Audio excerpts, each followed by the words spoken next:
I'm Emma, 28, female, single, and according to my family, the black sheep. I guess I've always been the odd one out. My siblings are married with kids, while I've been focused on my career and building a life I'm proud of. That's not to say I don't love my family. For years, we've had this tradition of renting a big, fancy beach house every summer. It's always been a highlight of the year, full of laughter, bonfires, and way too much food. It's one of the few things that really brought us all together, despite our differences. This year, though, things took a turn for the weird. A couple of months ago, the family group chat lit up with talk of vacation planning. My mom dropped a message about trying something new this year, a voting system to decide who would join the trip. At first, I thought it was a joke. I mean, who votes on family vacations? But no, it was serious. The idea was that everyone would anonymously vote on who they thought added the most value to the trip. My mom framed it as a way to make the vacation fairer, whatever that meant. I didn't love it, but I figured it was just another one of those quirky family things. I mean, we've always had a bit of tension, me being the odd one out and all, but I wasn't too worried. I've always contributed. I help with the rental costs, clean up, and do my part. Plus, I'm family. I assumed that counted for something. Things started to feel off almost immediately. The group chat, which had always been buzzing with everyone's plans and jokes, got weirdly quiet. Details about the trip, like who was booking the house or which week we'd be going, started trickling in through private messages instead of the chat.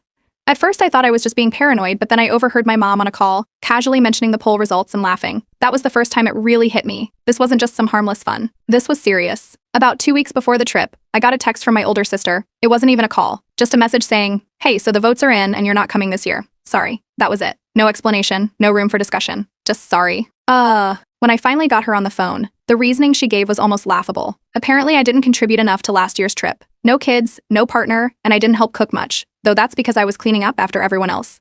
They decided I wasn't a valuable enough addition to the group, and that was that. My parents backed it up, calling it democratic and acting like it was no big deal. I was furious. I've never asked for special treatment. I've always paid my share and done what I could. But apparently that didn't count for much in a system rigged to favor my siblings. When I tried to talk to my parents about it, they brushed me off, saying the decision was final, and I needed to respect the family vote. I was hurt, but more than that, I was angry. And that's when I noticed something interesting. While sulking at home, scrolling through Airbnb listings because apparently I now had a free week on my hands, I stumbled across a very familiar house. My parents' house. They had listed it on Airbnb to help cover the costs of the vacation. That wasn't surprising, they'd done it before, but what caught my attention was the calendar. They'd forgotten to block off the week of the trip. The house was still available to book. An idea hit me like a lightning bolt. I could sit around feeling sorry for myself, or I could do something about it. Using a fake name and a prepaid card, I booked the house for the exact dates they'd be gone. The Airbnb policies meant that last-minute cancellations would leave them scrambling to find another renter, but that wasn't my problem. I had every right to book a house that was listed as available. I didn't tell anyone what I was doing, of course. Instead, I left a quick, cryptic message in the family group chat, "Have fun on the trip. I'll find a way to keep busy." As soon as the reservation was confirmed, I started making plans. I wasn't going to trash the place or do anything reckless. I'm not that kind of person. But if they were going to exclude me from the vacation, I figured I might as well enjoy my time off. It was their house, after all, and they'd made it clear they didn't need me around. It wasn't just about getting back at them, though. This was about showing them that I wouldn't just sit quietly and accept being pushed aside. If they didn't value me as part of the family, fine. I'd find my own way to have a good time. And that's how I ended up planning a very different kind of vacation, one that would change everything. Update 1. The morning of the Airbnb check-in felt surreal. I pulled up to my parents' house, keys in hand, technically a paying guest in the place where I grew up. The irony wasn't lost on me. The listing had instructions for a key box by the front door. I followed them to a T, stepping inside like I was entering someone else's world. Everything was just as I remembered: my mom's floral couch, the framed pictures of my siblings' weddings, the faint smell of lavender from the diffuser my mom insisted on using year-round. I set my bags down and did a quick walkthrough of the house. I took photos of every room, every corner, every surface. I knew how this family operated. If anything was out of place when they got back, it'd somehow be my fault. The documentation wasn't just a precaution, it was a necessity. Satisfied that I'd covered my bases, I settled in. My first call was to a couple of close friends. "Pack an overnight bag," I told them. "We're having a staycation." I made it clear this wasn't some wild house party. Respect the space, leave it clean, just enjoy the luxury my family seemed to think I didn't deserve. By the evening, my friends arrived with bags of snacks, drinks, and wide eyes at the situation I'd pulled off. The kitchen became our first order of business. I rarely cook at home. My apartment's tiny kitchen isn't exactly inspiring, but this was different. My parents' house had a fully stocked kitchen, complete with high-end appliances. We whipped up a feast: grilled steaks, roasted veggies, and a chocolate lava cake for dessert. It was the kind of meal that felt like a small rebellion. Later, while cleaning up, I wandered into the living room and noticed a stack of photo albums on the bottom shelf of the bookshelf. Curiosity got the better of me. As I flipped through the pages, I saw snapshots of family vacations from years past, my siblings and their kids building sandcastles, my mom reading on the porch, my dad grilling burgers. I was in some of the pictures, sure, but not as often as I expected. The albums seemed to focus on everyone else, highlighting their milestones, their memories. It was like I was a supporting character in my own family's story. Then came the receipts. Tucked inside one of the albums, I found a stack of folded papers. They were receipts for lavish gifts my parents had given my siblings, high-end electronics, vacations, even a down payment for a car. I couldn't help but notice the glaring absence of anything with my name on it. I wasn't surprised, but it still stung. I set the receipts aside and joined my friends, cracking jokes about how I was living my best life in the house they tried to fund by kicking me out. The next morning, a neighbor stopped by. She was delivering a package that had been left at her house by mistake. When she saw me at the door, her eyebrows shot up. "Oh, I thought the family was on vacation," she said. I explained that I was renting the place for the week, which led to her laughing and shaking her head. "I always thought that voting thing was ridiculous," she muttered before handing me the box and walking off. That comment stuck with me. So, the neighbors knew about the voting system? How much else did they know? The staycation was going perfectly until one of my friends posted an Instagram story. It was an innocent clip of us laughing in the kitchen, but the background gave it away. My sister, who apparently checks social media like it's her job, saw the post within an hour. She called immediately. Her voice was sharp, accusing me of ruining the vacation vibe by being petty. I calmly pointed out that I'd done nothing wrong. The house was listed. I rented it. End of story. My parents weren't far behind. They called later that afternoon demanding to know why I was in their house. I reminded them it was an Airbnb rental, and as far as Airbnb was concerned, I was a guest. I wasn't breaking any rules. They tried to guilt me into leaving, but I stood my ground. The cherry on top came when my brother texted me, calling me childish and saying I was making things harder for everyone. I couldn't resist firing back. "At least I didn't vote you out of the family." He didn't reply after that. My friends were my rock through all of this. They kept reminding me that what I'd done wasn't just justified, it was brilliant. It wasn't about being petty, it was about showing my family that their actions had consequences. By the time the week was halfway over, I started noticing something odd. I'd always known my family's finances were a little strange, but being in the house gave me a front row seat to some of the inconsistencies. There were clues everywhere, old bills, notes scribbled on calendars, bank statements left in a drawer. It was like pieces of a puzzle were scattered around, just waiting to be put together. That's when it hit me, this wasn't just about the vacation. There was something deeper going on here, and for the first time in years I felt like I was in a position to finally figure it out. Update 2. I checked out of my parents' house a day before they were scheduled to return. I made sure everything was spotless, floors vacuumed, counters wiped, and even the fridge cleaned out. I'd taken pictures of every room before I left, just in case. If they were going to accuse me of anything, I'd be ready. I even left a polite note on the counter. "Thanks for the stay. Hope the house treated you well." The silence started the moment they got home. The group chat, usually filled with updates about everyone's lives, was dead. No one messaged me, and I didn't reach out either. A couple of days later, I heard from a mutual friend that my parents were furious, but didn't know how to confront me without admitting they'd listed their house on Airbnb. It didn't take long for the fallout to spread. My siblings, apparently taking cues from my parents, started telling extended family that I'd done this to spite everyone. The funniest part? I wasn't the only one who had been excluded by this ridiculous voting system. My cousin reached out, unexpectedly, after hearing what had happened. She'd been left out of past family events in a similar way, only hers wasn't about vacations. And it was weddings and holiday dinners. Apparently, this voting system wasn't new. It was just the first time it had been formalized. She told me that it had always felt like a subtle way to save money. Fewer people meant fewer expenses, and it seemed like my parents were using the system to manage costs without actually saying it.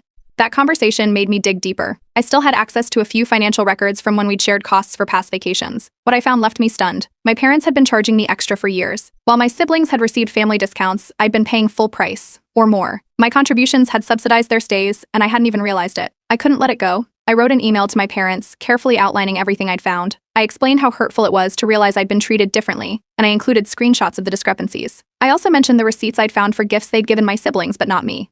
I wasn't looking for a fight, I just wanted to make it clear that I knew the truth. Their response was predictable. They didn't deny the financial inconsistencies, but framed the whole situation as a misunderstanding. According to them, the voting system was meant to encourage participation and wasn't about excluding me. They completely sidestepped the part about the extra charges. Instead, they painted me as overly sensitive and implied I was overreacting. The email sparked more drama than I expected. One of my extended family members got wind of the situation and reached out to me. She'd heard about the voting system and was appalled. She shared my email with a few others, and before I knew it, the story was spreading. It didn't help that the neighbors had started gossiping too. One of them, the same one who'd mentioned the voting system was ridiculous, told another neighbor about my Airbnb booking. Suddenly, my parents' actions were the talk of the neighborhood. For a touch of irony, I left a glowing review on their Airbnb listing. I praised the cleanliness, the comfortable beds, and the fully stocked kitchen, but I ended it with a cheeky note: perfect spot for a family getaway, if you're lucky enough to be included. Through mutual friends, I found out that my siblings weren't exactly having a great time either. They'd started arguing about who should cover more of the vacation costs. Apparently, without me paying extra, they were realizing just how expensive these trips really were. It was oddly satisfying to know that my absence was causing the kind of tension they'd avoided by voting me out. The most surprising development came from my youngest sister. She reached out privately and admitted that she'd voted against me, not because she wanted to, but because she didn't want to cause conflict with the rest of the family. She apologized, which was more than I'd expected from anyone, and said she regretted the whole situation. The fallout didn't stop there. the extended family started talking more openly about how my parents treated me differently. People were noticing things they hadn't before, patterns of favoritism that had gone unquestioned for years. Even my cousin, who'd felt excluded from other events, started speaking up. The more people shared their experiences, the clearer it became that this wasn't an isolated incident. By the end of it all, the family dynamic was irreversibly shifted. My parents were embarrassed but refused to take responsibility. My siblings were too busy arguing among themselves to address the bigger issues. And me? I realized I didn't need their validation anymore. For years, I'd bent over backward trying to be included, trying to prove my worth. But now I saw their behavior for what it was, unfair and self-serving. I wasn't going to let their treatment of me define my worth anymore. If they wanted to keep playing favorites, that was on them. I had my friends, my career, and a growing sense of independence. This wasn't just about the vacation anymore. It was about reclaiming my place in the story, not as the black sheep, but as someone who wouldn't be pushed aside. Update 3. The week after I sent that email was eerily quiet. No one replied. The family group chat, which had been buzzing with passive-aggressive comments just days before, suddenly went silent. It felt intentional, like everyone was avoiding me. A few days later, my cousin, the one who'd reached out earlier, called to fill me in on what was happening behind the scenes. Apparently, my parents were embarrassed. They thought my actions, especially renting their house and sending that email, were childish. But instead of addressing it, they were pretending like it wasn't a big deal. The cousin told me my siblings were even more divided. My older brother had taken to posting cryptic messages on social media, things like, "Some people thrive on drama and family should mean forgiveness, not pettiness." It didn't take a detective to figure out who those posts were about. Then came the real bombshell from my cousin. The vacation voting system wasn't just about saving money, like we'd assumed. She had overheard my parents talking about it during a family gathering months ago. It turns out they thought it was a good way to avoid complicated dynamics. In other words, they wanted fewer people around who might stir the pot. Apparently, I fell into that category because I wasn't married, didn't have kids, and didn't fit into their idea of a perfect family unit. It wasn't just about money, it was about controlling the narrative. The more my cousin and I talked, the more we realized this wasn't new behavior. Growing up, there were always little signs of favoritism. My siblings had bigger allowances, better gifts, and more attention for milestones like graduations and birthdays. Meanwhile, I was always expected to just understand when things were different for me. It wasn't blatant enough to call out back then, but looking at it now, it was obvious. After almost a week of silence, my parents suddenly decided they wanted a family meeting. They framed it as a way to clear the air, but the terms were very telling. The meeting would be at their house, on their schedule, and there was no mention of an apology or acknowledgement of the issues I'd raised. It felt more like a setup than an actual attempt to fix anything. This time I stood my ground. I told them I wouldn't attend unless they were willing to address the favoritism and the financial discrepancies openly. I wasn't going to walk into a situation where I'd be ambushed or gaslit into thinking I was the problem. My refusal didn't sit well. My older siblings doubled down on their narrative that I was overreacting. But something interesting happened too. My youngest sister, the one who'd already apologized privately, started speaking up. She told me she understood my perspective and admitted that she'd been noticing the favoritism too. Having her support meant more than I realized, especially since it added more tension to the family dynamic. Then came the financial bombshell. While going through some old files, I found a folder with even more receipts. These weren't just for the expensive gifts my siblings had received. They were for the past vacations we'd all taken as a family. The math was clear. I'd been paying significantly more than my siblings for years. My share of the costs was inflated, while theirs was conveniently reduced. I took screenshots of everything and sent another email to the entire family. This one was less emotional and more factual. I laid out the numbers and asked for an explanation. The response was as vague as it was predictable. My parents didn't deny the numbers but claimed that everyone contributes in their own way and that the system had always been fair. They avoided addressing the specific discrepancies and instead tried to frame the situation as a misunderstanding. One of my siblings even admitted they'd known about the uneven contributions but assumed I didn't mind because I never brought it up.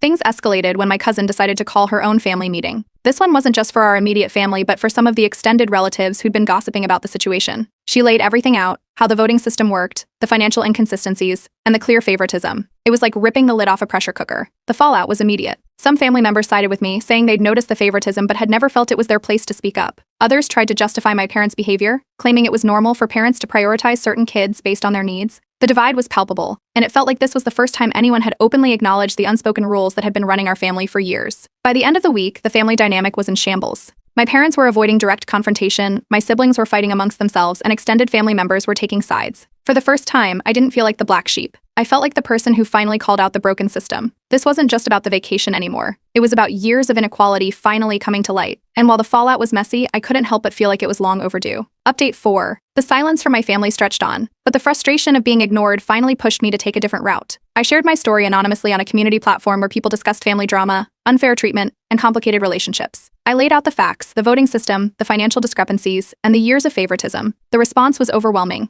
Hundreds of comments poured in, most of them supportive, validating my decision to stand up for myself. Some people even shared similar experiences with their own families, which made me realize just how common these dynamics are. Word of my post spread faster than I expected. A few days later, my cousin told me that my parents were panicking. Somehow, the story had made its way back to them, though they didn't know it was me who shared it. Their main concern? Their reputation in the community. My parents have always been the type to care deeply about appearances, so the idea that people might see them as unfair or exclusionary was clearly getting to them. Around the same time, a family friend reached out to me. She told me she'd noticed the favoritism for years, but had never felt it was her place to say anything. She shared a few stories about times my parents had prioritized my siblings over me, things I hadn't even realized at the time. It was strange to hear someone outside the family validate what I'd been feeling for so long. Then my cousin dropped another bombshell. While talking with one of my older siblings, she learned about a secret savings fund my parents had set up years ago. The fund was meant to help pay for their grandchildren's college tuition, but it only included my siblings' children. Any future children I might have were excluded. When I asked my cousin how she knew for sure, she said my sibling had casually mentioned it, assuming I already knew. When my parents eventually caught wind that I knew about the fund, they tried to spin it as a gift for the grandkids and claimed it wasn't meant to exclude me. But the math didn't lie. The fund was structured to benefit only my siblings' kids, and there was no mention of it ever being adjusted if I had children of my own. That wasn't just favoritism, it was financial discrimination. At this point, my siblings started turning on each other. One of my older brothers accused another of stirring the pot by letting me find out about the fund. The argument escalated, with one sibling claiming that if someone had just defended me earlier, none of this would have happened. It was a mess, and I wasn't even involved in those conversations. Meanwhile, my parents doubled down on their attempts to gaslight me. They claimed the fund wasn't personal and that I was making a big deal out of nothing. But I wasn't buying it. I decided to consult a lawyer. I wanted to make sure that if the fund technically included all grandchildren, my future kids couldn't be excluded just because of my parents' preferences. After reviewing the details, the lawyer confirmed there was a case to be made if they tried to exclude me unfairly. With that knowledge, I sent my parents a formal letter. It wasn't a threat, it was a clear explanation of my expectations. If they wanted to keep the fund exclusive, they'd need to justify it legally. I made it clear I wasn't going to back down. This letter caused even more division in the family. My youngest sibling, who had already apologized to me privately, confronted my parents openly for the first time. She accused them of creating this mess by playing favorites for years and demanded they address the situation honestly. Her support meant a lot, but it also deepened the fractures in the family. The once tight-knit group was now splintering, and my parents were clearly struggling to keep control. The gossip in the neighborhood didn't help. One neighbor casually mentioned to me that my parents had been bragging about the voting system before the vacation. They'd called it a great way to manage vacation dynamics, but now that people knew how it had turned out, the tone had shifted. To add to their problems, I decided to update my Airbnb review of their house. This time I left a more formal review. I didn't name them, but I hinted at the issues with the hosts, mentioning a lack of fairness in dealings. Within days, I noticed their listing had fewer bookings, and my cousin confirmed that some potential renters had canceled. Sensing they were losing control, my parents finally reached out, asking to meet and talk things through. But I wasn't about to walk into another ambush. I insisted on meeting at a neutral location with a witness present. They reluctantly agreed. At the meeting, they offered to repay some of the money I'd unknowingly subsidized, but it came with strings attached. I'd need to stop sharing anything else publicly and drop the issue of the fund. I declined. I told them reconciliation would only work if it came with accountability, not conditions. After the meeting, I decided to shift my focus. Instead of waiting for my family to change, I started planning my own vacations with supportive friends and extended family members who had reached out to show solidarity. I realized I didn't need their validation anymore. I could create my own traditions with people who actually valued me. Update 5.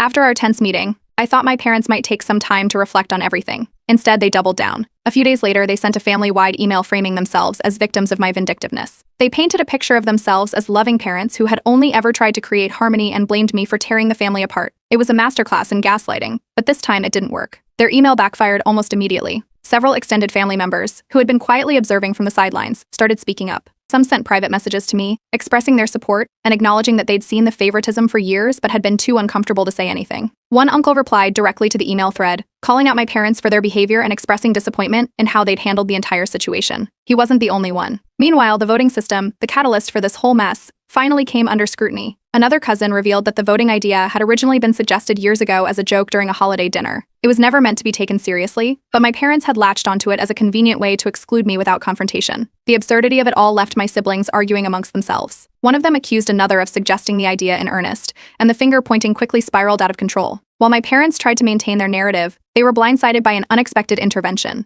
A well-respected family friend, someone they admired and often sought advice from, privately confronted them.